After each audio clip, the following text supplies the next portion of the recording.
Bonjour bien-aimés, c'est le pasteur Ricardo. Nous allons commencer notre direct tout de suite. Soyez les bienvenus, vous êtes les bienvenus sur ce direct. Vraiment, j'ai pris que le Seigneur puisse vous aider à comprendre ce message, car nous allons parler du péché.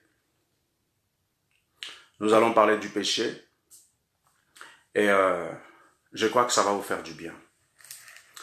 Nous allons passer un temps de prière, un temps d'adoration pour bénir notre Dieu et ensuite nous allons passer à la parole des dieux. Alléluia. Alléluia, alléluia, alléluia.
Bien-aimé, partage la vidéo.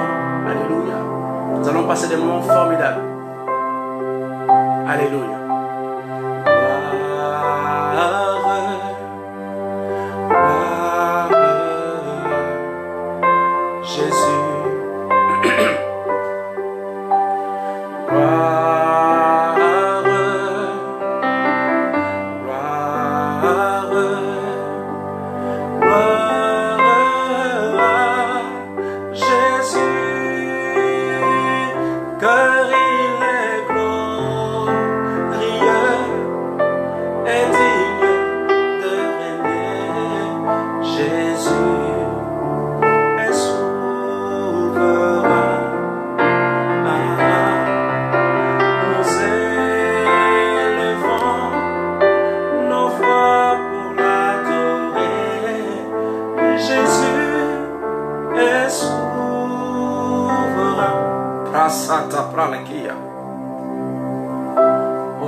Alléluia.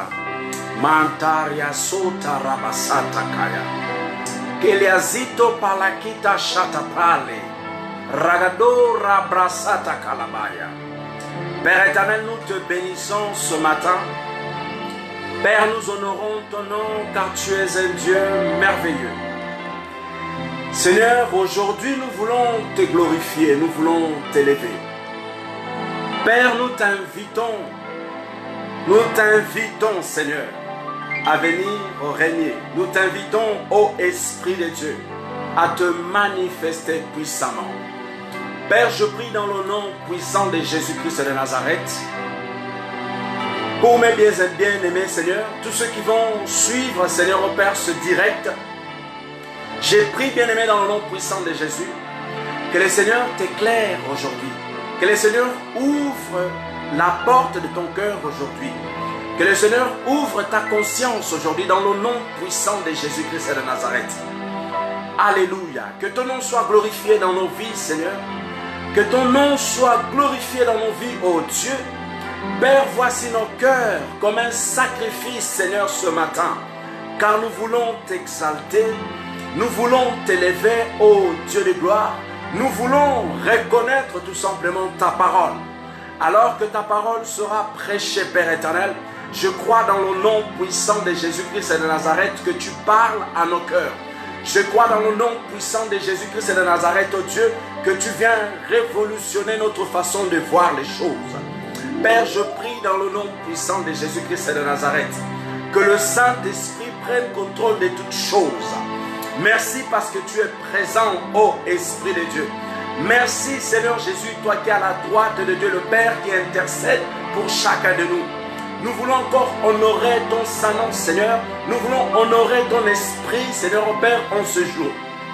Et nous croyons que nous sommes à la bonne place, Père éternel. Et nous croyons que nous allons recevoir une parole spécifique à nous, pour nous-mêmes, oh Dieu. Père, je te glorifie. Père, je t'élève au plus haut. Merci pour ta bonté, Seigneur. Merci pour ta grandeur, oh Dieu. Merci pour tes bienfaits, Seigneur. Merci pour tes hauts faits, ô éternel des armées. Seigneur, tu nous as sortis de la boue et tu nous as ramenés vers le bon chemin. Tu nous as sortis du ténèbre, ô Père de gloire, et tu nous as ramenés à la lumière. Seigneur, nous voulons ta grâce ce matin. Nous voulons tes instructions ce matin. Nous voulons ton éclairage ce matin au travers de ta parole, ô Dieu de gloire. Alors me voici devant ton trône de gloire. Nous voici devant ta présence, Seigneur, car nous voulons écouter ta parole. Nous voulons la recevoir parce que nous savons que nous pouvons changer. Nous savons que nous pouvons arrêter de faire des choses qui ne glorifient pas ton nom. Car nous voulons être agréables. Nous voulons être totalement à toi seul. Nous voulons t'appartenir, Seigneur au Père, non pas à moitié, mais en entier. Alors viens toucher notre vie, Seigneur, au travers de ta parole, au travers de ce direct, au travers de ce message. Père, sois exalté, sois glorifié. Kora sata rapasita, kariazinda malakota shalabralike, jata palakito shatabrali, rebele sata parkatale amala, rabalabalabaso rabalabasoka, ribrala sonda shalamandike, bralakito satapale, Koreazinda rabasota, rebe sanda rabasitaka, rokosita parakateya, ribrakala sota, shabakataraba, rebeketerebe, ribranda rabasondaka, reketelia sorabalakata labaseka, rabakola shalabalabalabasaka, rebolo shatapaleka, rakato shalabrande, ribranda shola malakataka, Roko sinda malakita, shabra kataraba, rabra shakaraba, rebre shakarabasita, rabababa sokarabasandika, pro la shanda malakate salakai, o la zinda malakonde kasha, brala sota palakito lo shalabalaba, rebra la sondo lo sata palakia, mantaka la sata la palakasa.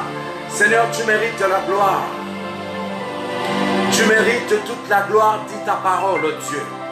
C'est pourquoi nous venons t'honorer, Seigneur, en ce jour. Ariasata, Manta Kariasata, Rekatariasata. Je prie dans le nom puissant de Jésus-Christ de Nazareth, Père. Éclaire tes fils et tes filles ce matin. Éclaire tes bien-aimés, ô Dieu de gloire. Éclaire encore et encore leur vie, Seigneur. Éclaire leur pas, ô Dieu, dans le nom puissant de Jésus-Christ de Nazareth. Car tu as dit que ta parole est une lampe à nos pieds. Et j'ai prié, Seigneur, que ce message puisse vraiment toucher quelqu'un, puisse, Seigneur, au Père, influencer quelqu'un positivement. Père, viens arracher dans le nom de Jésus. Nous faisons tomber, Seigneur, au Père, des raisonnements qui ne vont pas dans la direction de Jésus-Christ. Tout raisonnement que se lève contre la parole de Dieu est anéanti dans le nom puissant de Jésus-Christ de Nazareth. Seigneur, sois glorifié. Sois exalté, ô Dieu. Arabasonda rabasanda kaya. Rebasonda rabasonda rabasata rabarakata rabasota kaya. Gloire à ton nom, Seigneur. Gloire à ton nom, Père. Gloire à ton nom. Alléluia. Alléluia. Alléluia. Alléluia. Alléluia. Seigneur, merci pour ta présence. Merci pour le Saint-Esprit. Nous te bénissons, Père. C'est dans le nom précieux de Jésus-Christ de Nazareth que nous allons prier. Amen. Bien-aimé, sois le bienvenu dans ce direct. Coucou Tatiana. Nous allons commencer notre message. Et le thème d'aujourd'hui, bien-aimé, est un thème formidable. Nous allons tout simplement parler du péché qui est un blocage pour la vie du chrétien.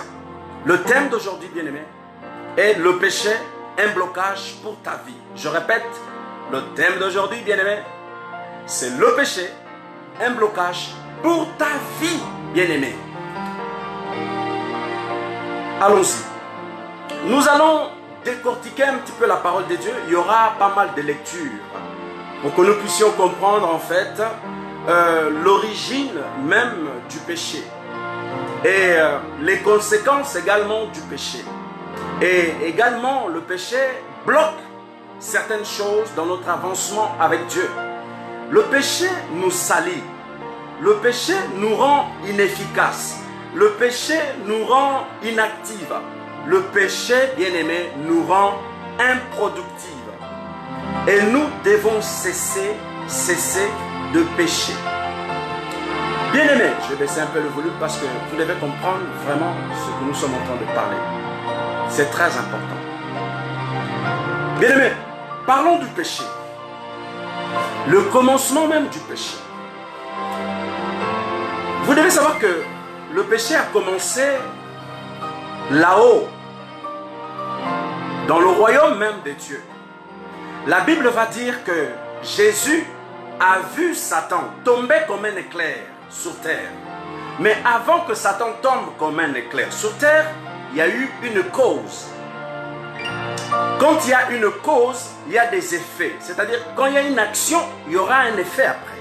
Quand il y a une action posée, il y a quelque chose qui suit l'action.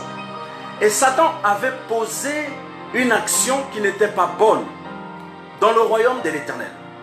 La Bible va dire que Satan avant s'appelait ange de lumière, c'est-à-dire Lucifer. C'est Dieu qui a créé Lucifer. Dieu n'a pas créé Satan. Dieu a créé Lucifer. Et Lucifer, qui est Satan aujourd'hui, était celui qui coordonnait en fait le groupe de chantres, les anges qui chantaient pour Dieu en fait. C'est-à-dire il était le chef de l'orchestre en fait, de la musique, tout simplement, de l'adoration de l'Éternel. Il était celui qui coordonnait, qui donnait des ordres. Toi tu te places là, toi tu fais ci, il donnait des ordres aux anges. Il disait vous faites ci, faites ça pour notre Dieu.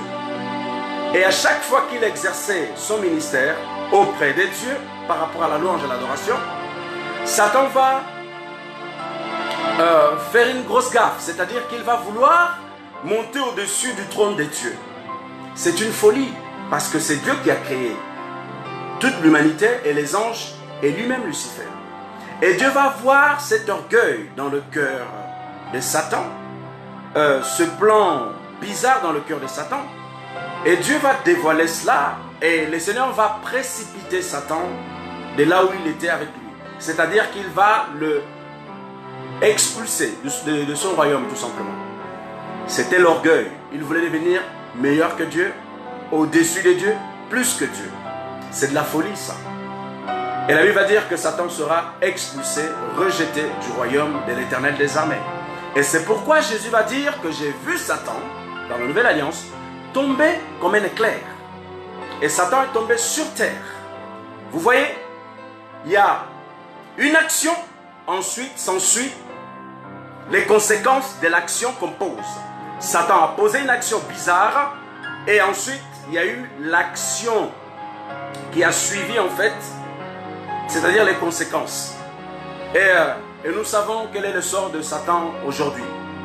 Revenons à Adam et Ève, bien-aimés. La Bible va dire dans Genèse 2, 15 à 23, la Bible parle en fait de l'histoire de Adam et Ève. La Bible va dire que Dieu créa l'homme selon son image. Et Dieu va dire après, dira plutôt de mettre Adam dans le jardin d'Éden. Et Dieu va créer le jardin et ensuite il va mettre Adam. Écoutez bien. Quand Dieu va créer le jardin, il n'avait pas encore mis Ève, il avait mis tout simplement Adam. Et il va dire à Adam, écoutez bien mes amis, il va dire à Adam. Voilà, prenons le Genèse 2, 15. Vous allez voir, qu'est-ce que la Bible dit. L'Éternel Dieu prit l'homme et le plaça dans le jardin d'Éden pour le cultiver et pour le garder. L'Éternel Dieu donna cet ordre à l'homme. Tu pourras manger de toutes les arbres du jardin, mais tu n'en mangeras pas l'arbre de la connaissance du bien et du mal, car le jour où tu en mangeras, tu mourras certainement. En fait, cet ordre en fait, a été donné à Adam d'abord. Pardon, Ève n'était pas là, bien-aimé. Le responsable, c'était Adam. Et Dieu avait donné des instructions à Adam. Et ensuite, dans Genèse 2, continuons jusqu'à 18, vous allez voir ce que la Bible va dire. L'Éternel Dieu dit, il n'est pas bon que l'homme soit seul. Je lui ferai une aide semblable à lui. L'Éternel Dieu forma de la terre tous les animaux des champs, tous les oiseaux du ciel, et il les fit venir vers l'homme pour voir comment il les appellerait, et afin que tout être vivant porte le nom que lui donnerait l'homme. Et l'homme donna des noms à tous les bétails, aux oiseaux du ciel, à tous les animaux des champs, mais pour l'homme, il ne trouva point d'aide semblable. Écoutez, pour l'homme, il ne trouva point d'aide semblable. Bien-aimé, vous devez savoir que la femme est une aide à l'homme. Ce n'est pas moi qui l'écris, c'est Dieu qui écrit dans sa parole. C'est important de comprendre cela. Alors l'Éternel fit tomber un profond sommeil sur l'homme qui s'endormit. Il prit une de ses côtes et renferma la chair à sa place. L'Éternel Dieu forma une femme de la côte qu'il avait prise de l'homme et il l'emmena vers l'homme. Et l'homme dit, voici cette fois, celle qui est os de mes os et chair de ma chair, on l'appellera femme. C'est encore Adam qui a donné le nom de femme à la femme. Vous devez comprendre ça. Ce n'est pas Dieu, c'est Adam qui a donné le nom femme. Et la Bible va dire, parce qu'elle a été prise de l'homme. C'est pourquoi l'homme, voilà. Après, il va dire, c'est pourquoi l'homme quittera sa famille et tout ça, ses parents pour s'attacher à sa femme. Vous devez comprendre que quand Dieu va donner cette instruction à Adam, Ève ne sera pas là. C'est-à-dire que le responsable quand même de la chute de l'homme au départ, ce n'est pas forcément Ève en fait. Soyons clairs. Nous devons être clairs et nous devons dire la vérité. Ce qui est écrit dans la Bible, ça nous apprend tout simplement que la personne qui a gaffé, ce n'est pas Ève, c'est Adam. Parce que les instructions ont été données par Adam. Dieu a donné les instructions à Adam, pas à Ève. Ève est venue après les instructions que l'Éternel a données dans Genèse 2, 15. Ensuite, Ève est venue dans 18, voilà, vous voyez. Et c'est-à-dire que les responsables, c'était d'abord Adam même, lui-même, c'était le responsable de la chute de toute l'humanité. Parce que plus loin, la Bible va dire que après le serpent va venir séduire Ève, et Ève va croire aux paroles que Satan va dire à Ève. C'est-à-dire que si vous mangez ce fruit défendu, vous allez devenir comme des dieux. Vous serez comme des dieux. Et Ève a cru en ça, elle a pris la pomme, elle a mangé, et elle a pris la pomme, elle est allée donner à son mari, Adam.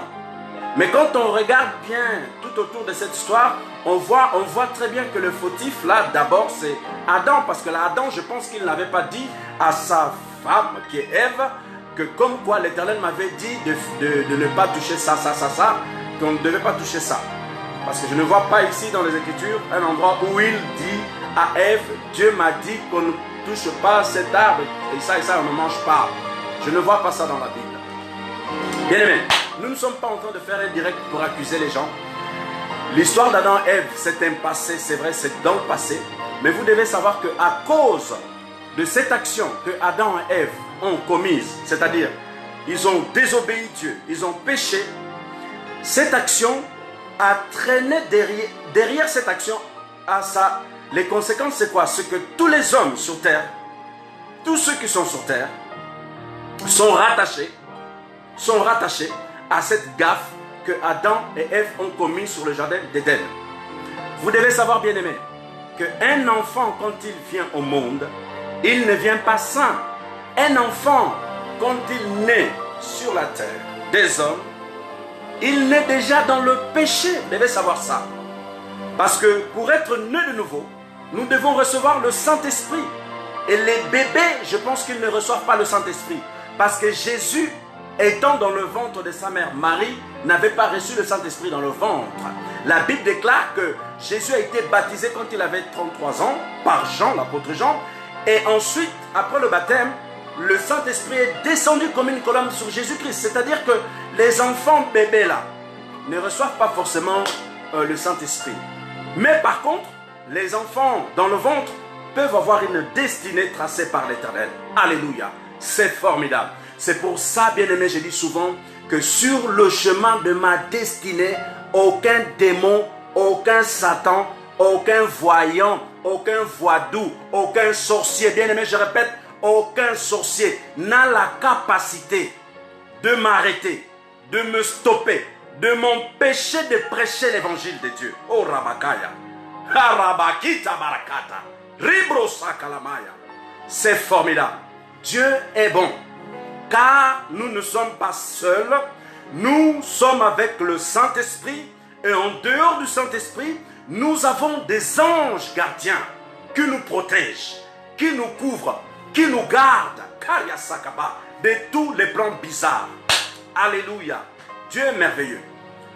Voilà la conséquence du péché. Et tout homme qui revient au monde aujourd'hui, qui rentre dans le monde, vient déjà pécheur.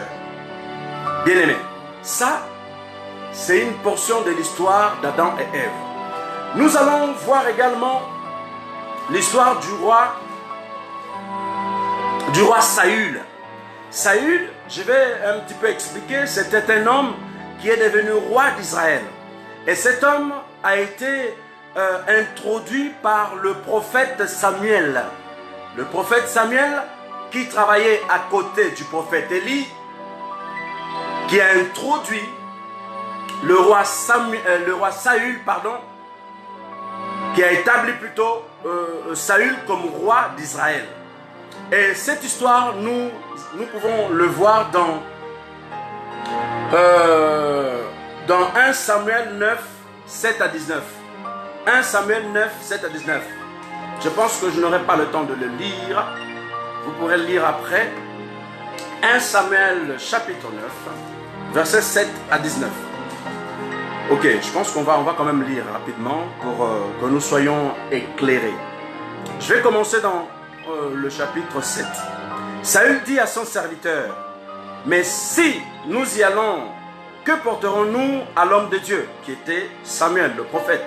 Car il n'y a plus de provisions dans nos sacs, et nous n'avons aucun présent à offrir à l'homme de Dieu, qui est Saül. Qu'est-ce que nous avons?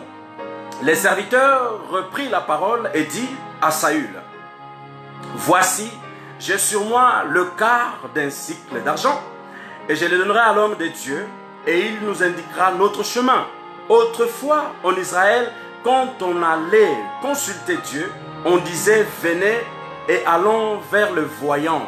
Car celui qu'on appelle aujourd'hui le prophète s'appelait autrefois le voyant. Alléluia. Saül dit à son serviteur: tu as raison, viens, allons. Et ils se rendirent à la ville où était l'homme de Dieu, qui est Saül. Comme ils montaient à la ville, ils rencontrèrent des jeunes filles sortir pour puiser de l'eau. Et ils leur dirent: le voyant est-il ici? Elles leur répondirent en disant: oui, il est devant toi, mais va promptement, car aujourd'hui il est venu à la ville parce qu'il a un sacrifice pour le peuple sur le haut lieu. Quand pour le peuple sur le haut lieu. Quand vous serez entrez dans la ville, vous le trouverez avant qu'il monte au haut lieu pour manger, car le peuple ne mangera pas avant son arrivée, parce qu'il doit bénir le sacrifice, après quoi les conviés mangeront. Montez donc, car maintenant vous le trouverez. Et ils montèrent à la ville. Ils étaient arrivés au milieu de la ville quand ils furent rencontrés par Samuel, qui sortait pour monter au haut lieu. Or, un jour avant l'arrivée de Saül, l'Éternel avait averti Samuel en disant: demain à 7 heures, je t'enverrai un homme du pays de Benjamin, et tu le rendras, écoutez bien, et tu le rendras pour chef de mon peuple d'Israël, et il sauvera mon peuple de la main des Philistins, car j'ai regardé mon peuple, parce que son cri est venu jusqu'à moi. Voilà un petit peu l'histoire. C'est que Saül sera oint par Samuel, qui est le prophète, comme roi d'Israël. Et cet homme, c'était un homme voyant. C'était un homme vaillant, c'est-à-dire un homme fort, un homme très fort. C'était un homme vaillant, un guerrier. Et cet homme avait remporté beaucoup de batailles, des guerres en fait. Il avait remporté parce que les seigneurs étaient avec lui. Et Samuel marchait avec lui, donnait des instructions par rapport aux paroles que les seigneurs disaient à Samuel pour donner au roi Saül.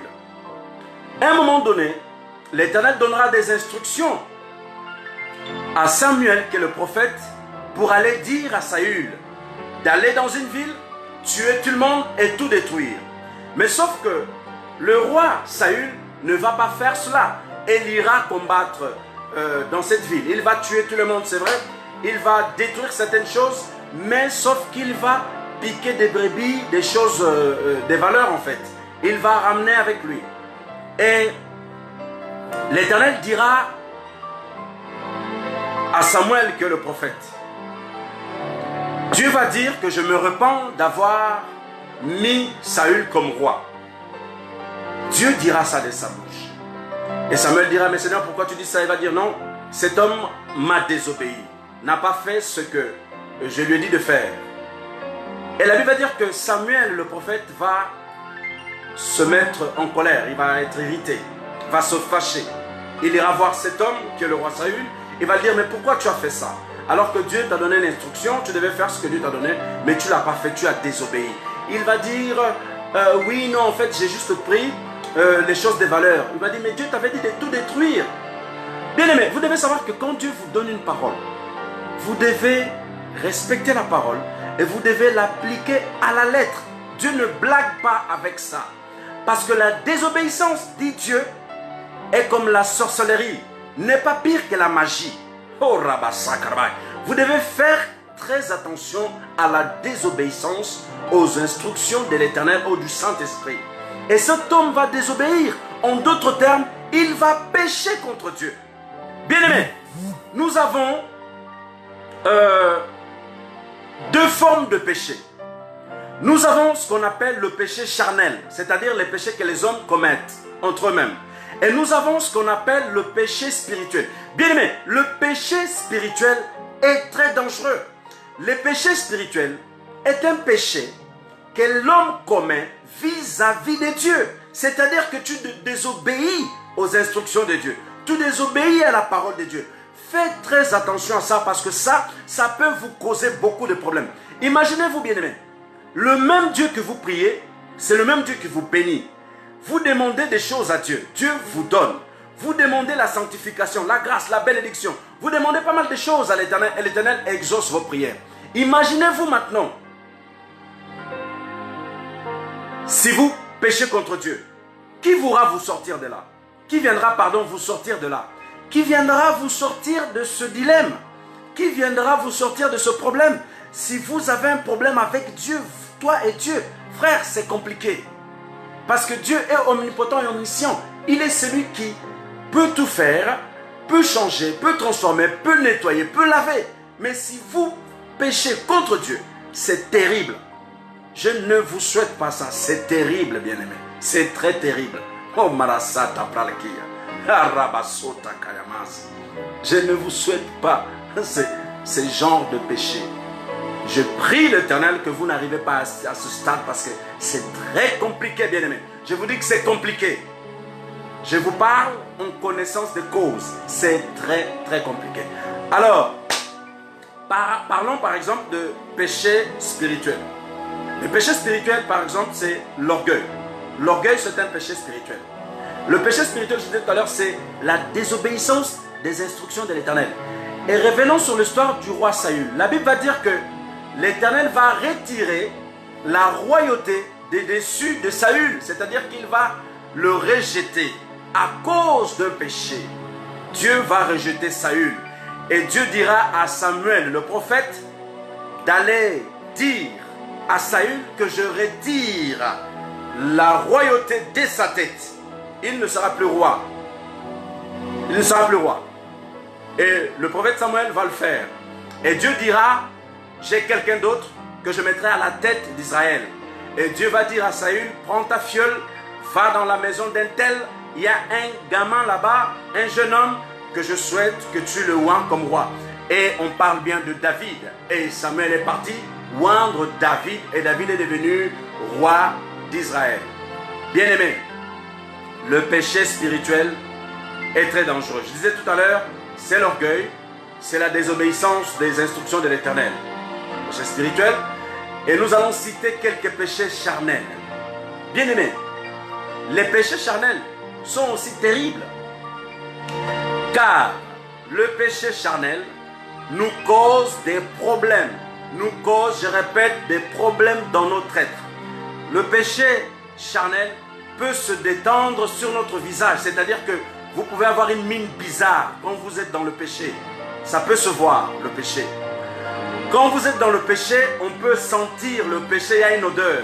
Oui, vous allez dire, pasteur, comment se fait-il que le péché a une odeur? Bien-aimé, vous avez l'Esprit de Dieu. Quand vous avez l'Esprit de Dieu, c'est l'Esprit de Dieu qui vous donne la capacité de sentir le péché de loin ou de près. Ce n'est pas la chair en fait. C'est au travers de l'Esprit de Jésus qui est en toi que le Saint-Esprit, lui, il donne la capacité, l'amabilité de sentir l'odeur du péché. Le péché a une odeur. C'est une odeur bizarre. Bien-aimé, le péché charnel. Nous sommes en train de parler du péché qui est un blocage pour la vie du chrétien. Parlons des péchés charnels. Des péchés charnels. Dans notre génération d'aujourd'hui, dans le 21e siècle, les gens banalisent le péché. Les gens vivent dans le péché. Les gens vivent dans le mensonge. Le mensonge, c'est un péché. Les gens vivent dans la fornication. La fornication, c'est un péché. La Bible ne parle pas des copains et des copines. La Bible parle des fiançailles. Ne parle pas des copains et des copines. Ne parle pas... Je vais dire un mot que ça va vous choquer. Préparez vos oreilles. La Bible ne parle pas des baisers. La Bible ne parle pas des baisers. Je ne parle pas des baisers bisous. Je parle par rapport au rapport sexuel. La Bible ne parle pas des baisers. Ce sont des termes charnels, des termes terriens, pas des termes bibliques. Dans la Bible va parler des fiançailles. Exemple de Marie et Joseph. L'ange va parler, vous voyez, c'est des fiançailles. Et après vient le mariage. Et même pendant les fiançailles, on ne se touche pas. C'est ce qui est écrit dans la Bible. Joseph n'avait pas touché Marie et Dieu a envoyé le Saint-Esprit pour venir créer Jésus dans le ventre de Marie. N'est-ce pas? Et Joseph va se rendre compte que Marie est enceinte. Il va dire, mais comment se fait-il que tu es enceinte alors qu'on n'a pas encore eu de rapport sexuel? Mais l'ange viendra parler à Joseph la nuit et lui dira, t'inquiète pas, reste tranquille. C'est l'Éternel qui est derrière ça. Ne quitte pas Marie, reste avec elle. Et Joseph va obéir. Bien-aimé, vous devez savoir que le rapport sexuel, en dehors du mariage, ça peut vous attirer des démons. Vous devez comprendre ça, hein? Je vais vous dire clairement.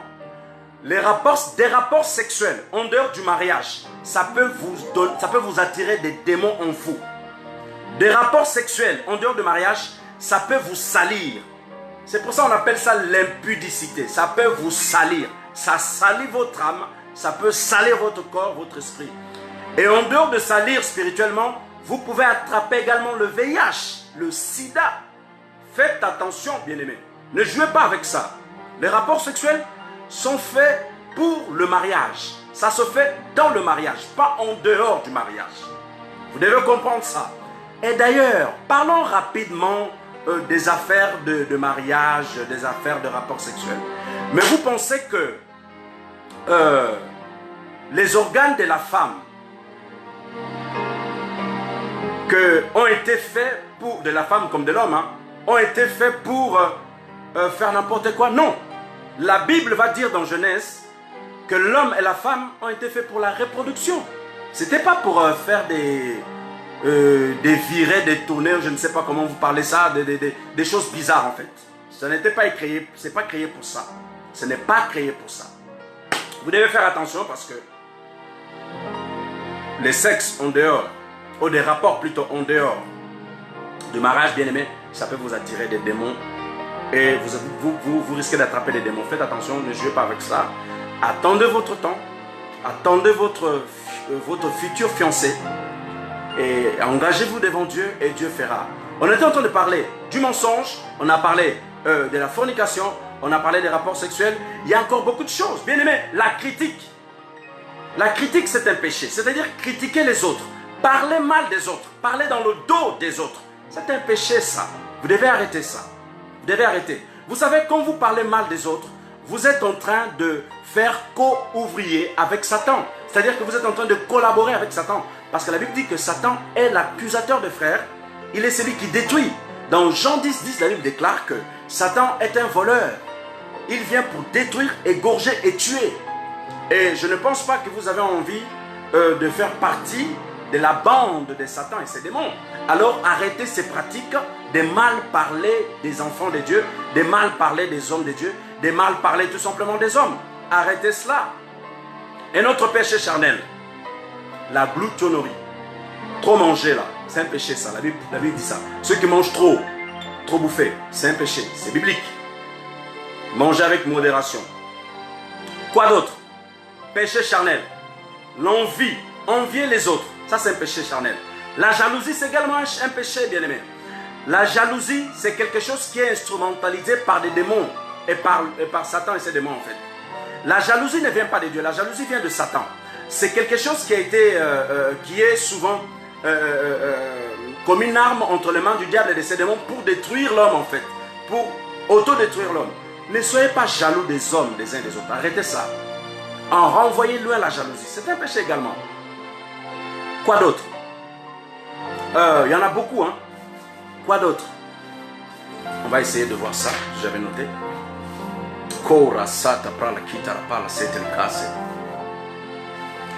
Le vol. Le vol. Parlons du vol. Voler, c'est un péché. Bien aimé, je dis voler, c'est un péché. Soyez des hommes et des femmes honnêtes, bien aimés. Arrêtez le vol. Ce n'est pas une bonne chose car cela est un péché. Vous devez arrêter ça. La désobéissance à la parole de Dieu, c'est un péché. Nous devons pratiquer la parole de Dieu. Nous devons la lire, c'est vrai, mais il faut la pratiquer. C'est pourquoi Jésus va dire, dans la Nouvelle Alliance, pardon, ne vous bornez pas simplement à écouter la parole, mais pratiquez-la.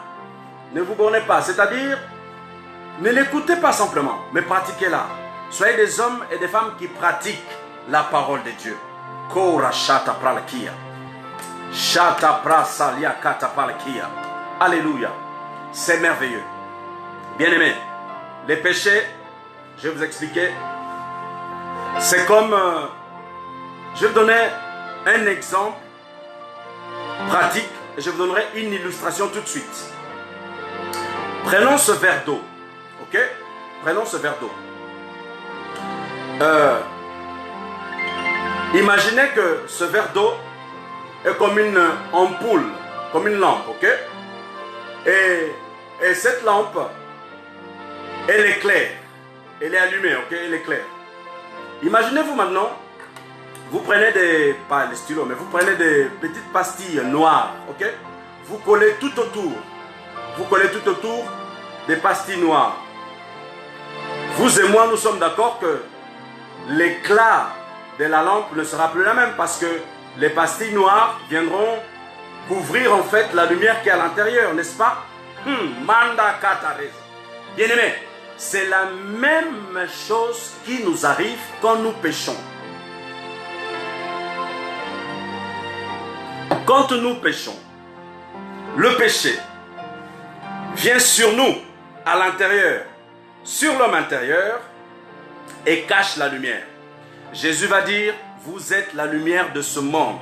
N'oubliez jamais, c'est écrit dans la Bible. Jésus a dit, vous êtes la lumière de ce monde. C'est-à-dire que le chrétien est une lumière, en d'autres termes, est une lampe qui est toujours allumée. Et quand nous pratiquons le péché, nous venons mettre une pastille noire sur notre homme intérieur qui est l'esprit.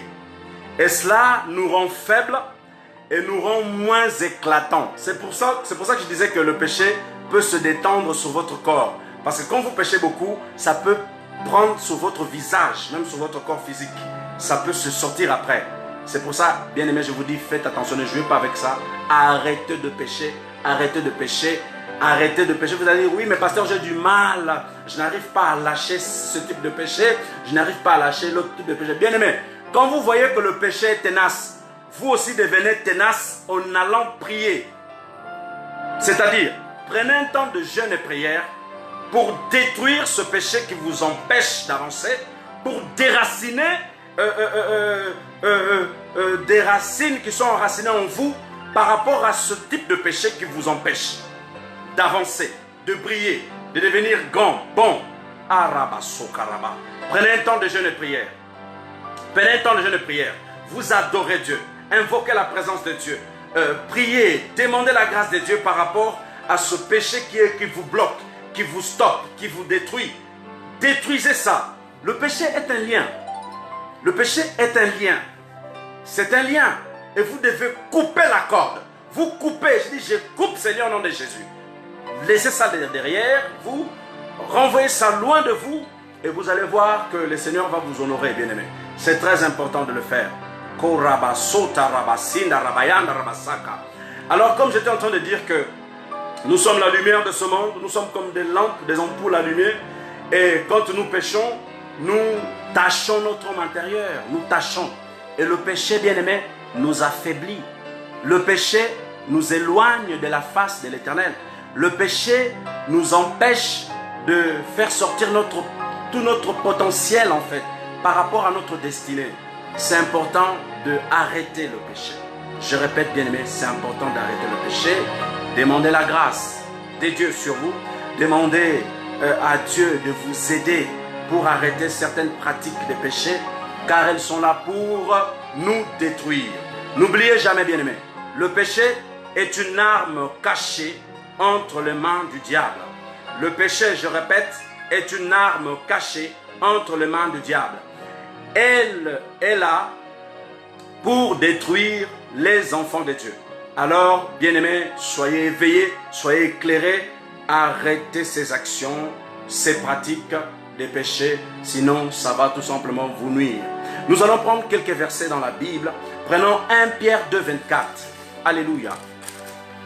1 Pierre chapitre 2, 24. Nous allons voir ce que la Bible nous dit par rapport à ça. Brasota, braseta, braseta. 1 Pierre 2, braseta. Alléluia. 1 Pierre 2, 24. Alors, la Bible va dire ceci. Lui qui a porté lui-même nos péchés en son corps sur le bois, afin que, morts au péché, nous vivions pour la justice. Nous devons vivre dans la justice. Pas dans la duplicité, pas dans le mensonge, mais dans la justice, bien aimé. Et vous n'êtes pas obligé non plus de continuer à marcher dans le péché. Parce que la Bible déclare que celui qui pêche est esclave du péché. Mais celui qui marche dans la justice, esclave de la justice. Celui qui marche avec Dieu, esclave de Dieu. Alléluia. Lui par les meurtrissures duquel vous avez été guéris. Bien-aimé, Jésus-Christ de Nazareth a déjà payé le prix. Il a déjà payé le prix. Ça ne sert à rien de vivre encore dans le péché alors que Jésus-Christ a déjà payé le prix. L'affaire du péché, bien-aimé, a été résolue sur la croix de Golgotha. Jésus a donné sa vie pour nous arracher du mal, pour nous arracher des griffes de Satan, et de toutes ses actions. Alors bien-aimé, réveille-toi, réveille-toi, demande la force à Dieu pour arrêter des pratiques bizarres qui souillent ton âme, qui souillent ton esprit, car je crois que le Seigneur peut vous aider. Adressez-vous à Dieu et surtout, bien-aimé, pratiquez. Pratiquez. C'est-à-dire, quand vous voyez que quelqu'un vous pose une question et vous avez envie de mentir par rapport à la vraie réponse que vous devez donner, donnez tout simplement la vraie réponse. Ne mentez pas, ne soyez pas derrière des rideaux. Soyez vous-même, soyez vrai avec Dieu. Parce que l'homme pense que, comme nous sommes sous un toit, Dieu ne nous voit pas. Quand nous sommes cachés, Dieu ne nous voit pas. Bien aimé, la Bible déclare que les regards des yeux, les yeux de Dieu, parcourent la terre, sont partout. Et la Bible va dire que Dieu est omnipotent, omniscient. Il voit tout, bien aimé. Il voit tout. Quand tu es sur ton lit, Dieu voit ce qui se passe. Quand tu es en dehors de ta maison, Dieu voit ce qui se passe. Quand tu es dans ta maison, quand tu es en train de murmurer par rapport à certaines personnes ou à certaines choses qu'on t'a faites, Dieu voit ce que tu fais. Quand tu parles mal des autres dans le dos, Dieu voit ce que tu fais, bien aimé. Tout ce que tu fais, Dieu le voit. Arrête. Pratique des bonnes œuvres. Sois quelqu'un de juste, quelqu'un de bien, qui aime la justice, qui aime la droiture. Attache-toi à ces choses. Attache-toi, bien aimé, à la vérité. Attache-toi à la vérité. Attache-toi à la bonté. Attache-toi à l'amour. Attache-toi au bien-aimé, aux bonnes choses, aux pratiques dignes de son nom. Pas des pratiques contraires à la parole de Dieu. Nous allons prendre encore un autre verset. Prenons Ephésiens 2, 1. Ephésiens 2, 1. Alléluia. Ephésiens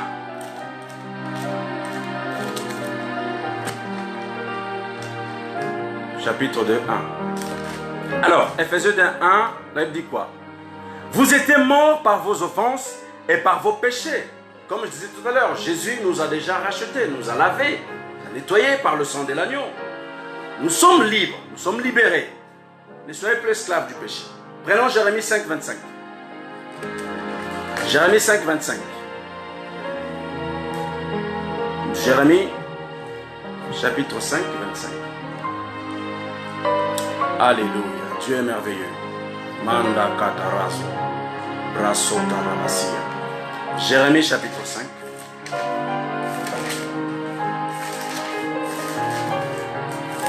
Jérémie 5, 25. La Bible va dire ceci. Manda rabasaya. C'est à cause de vos iniquités que ces dispensations n'ont pas lieu. Ce sont vos péchés qui vous privent de ces biens. C'est-à-dire que le péché peut nous priver des biens que l'Éternel a préservés pour nous. Parce que Dieu est un bon Dieu et il nous a réservé de bonnes choses. C'est pourquoi il a dit, ce ne sont pas des projets de malheur que j'ai réservés pour vous, mais ce sont des projets de bonheur et des projets de paix que j'ai réservés pour vous.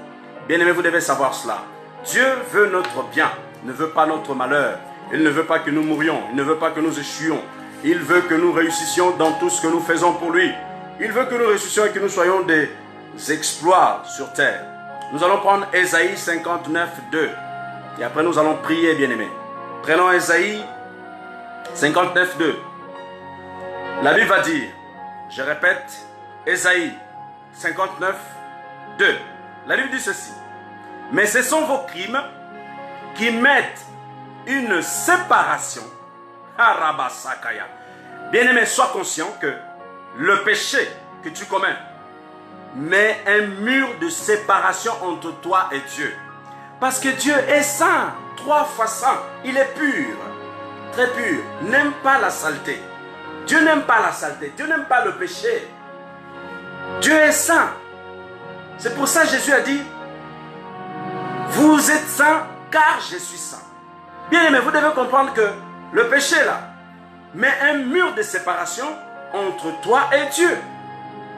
Ce sont nos péchés et nos crimes en fait qui font fuir la présence de Dieu.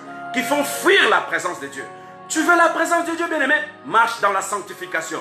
Tu veux la présence de Dieu, bien-aimé? Marche dans la sainteté. Tu veux la présence de Dieu, bien-aimé? Marche dans la vérité, dans la justice de l'Éternel. Tu veux la présence de Dieu, bien-aimé? Oh Rabakarabasaya. Marche dans la justice de l'Éternel des armées. Crossa prale, brata sale. Continuons. Toujours dans Ésaïe 59:2. Et il va dire, c'est vos crimes qui mettent une séparation. Et ensuite il dit, entre vous et Dieu. Ça met une séparation entre vous et Dieu. Je disais tout à l'heure, c'est un mur. Ce sont vos péchés qui vous cachent sa face et l'empêchent de vous écouter. Bien-aimé, si Dieu ne t'écoute pas, je dis bien, c'est peut-être à cause de ton impureté, à cause de ta saleté, à cause du péché que tu commets. Tu continues à boire, tu continues à fumer de l'alcool, fumer de l'alcool, tu continues à fumer de la cigarette, à fumer du joint. Bien-aimé, tu continues à critiquer les enfants de Dieu dans l'église.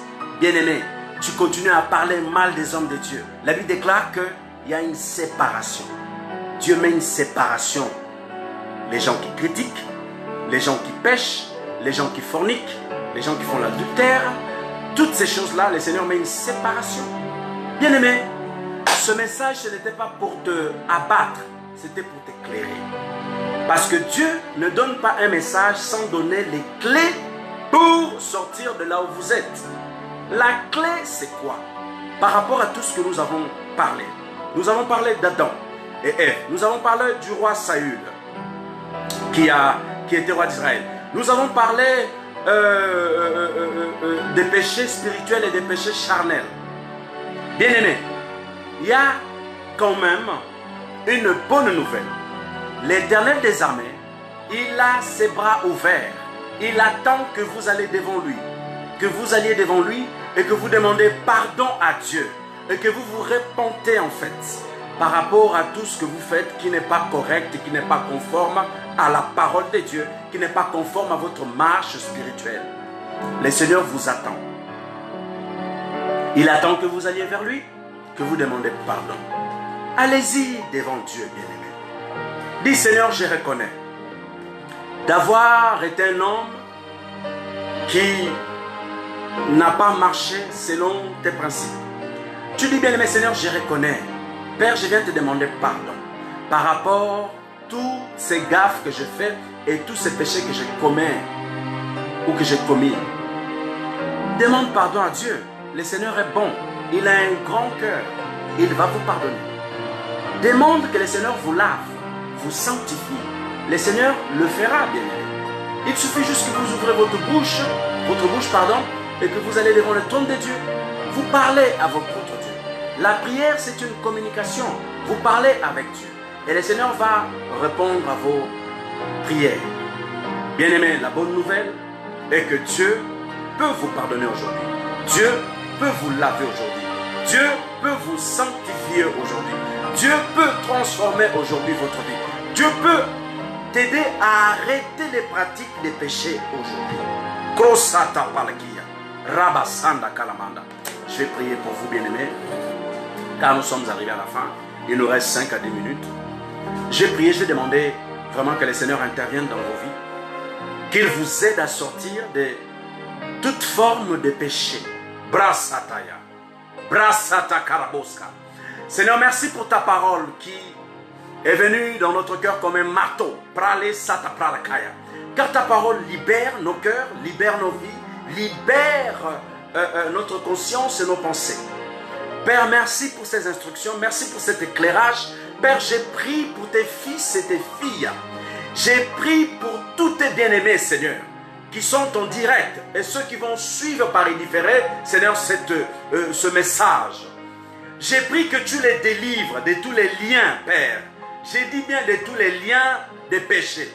Père, viens couper dans le nom puissant de Jésus ces liens. Korashakaraba. Seigneur, je prie dans le nom puissant de Jésus que tu viennes les fortifier, tu les relèves, tu les aides à vraiment venir vers toi, devant ton trône de gloire, pour plaider en leur faveur par rapport au péché. Seigneur, il n'y a que la repentance que tu peux vraiment répondre. Il n'y a qu'une prière vraiment, Seigneur, au Père, de repentance que tu peux répondre. Quelqu'un qui se repent, quelqu'un qui reconnaît qu'il agit mal. Mais Père, sois miséricordieux vis-à-vis de toutes ces personnes qui ont du mal avec le péché. Père, sois miséricordieux vis-à-vis d'eux, Seigneur Père. Seigneur, étends ta main sur eux et viens les aider à se relever. Viens les aider à se rapprocher de toi. Ta parole déclare que quand nous péchons, Seigneur, il y a une séparation. Père, je refuse de vivre dans une séparation avec toi. Je refuse de vivre avec une séparation avec toi. Je refuse, Seigneur, que tes fils et filles vivent avec une séparation avec toi. Père, viens les soutenir, viens les aider, viens les éclairer.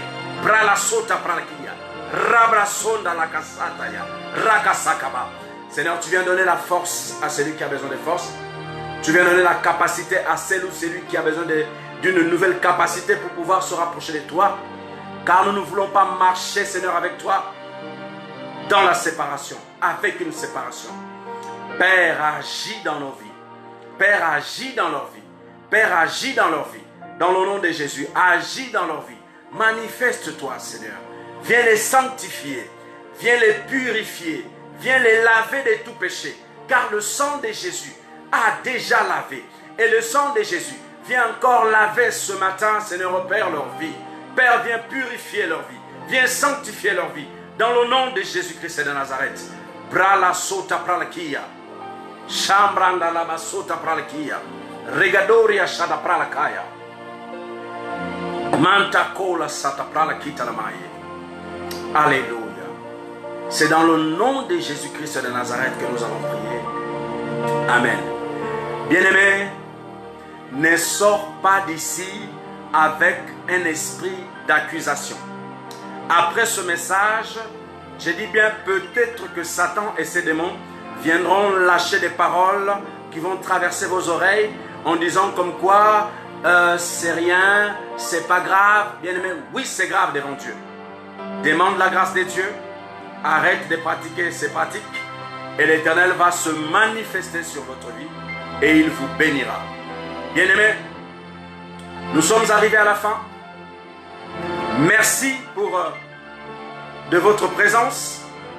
Je salue ma fille Tatiana, que Dieu te bénisse. Et je salue tous les autres. Vraiment, que la grâce de Dieu, la communion du Saint-Esprit soit avec vous tout au long de cette semaine.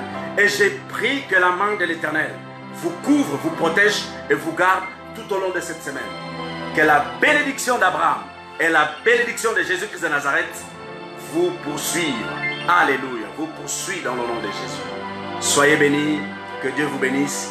Et à très bientôt. Bye bye.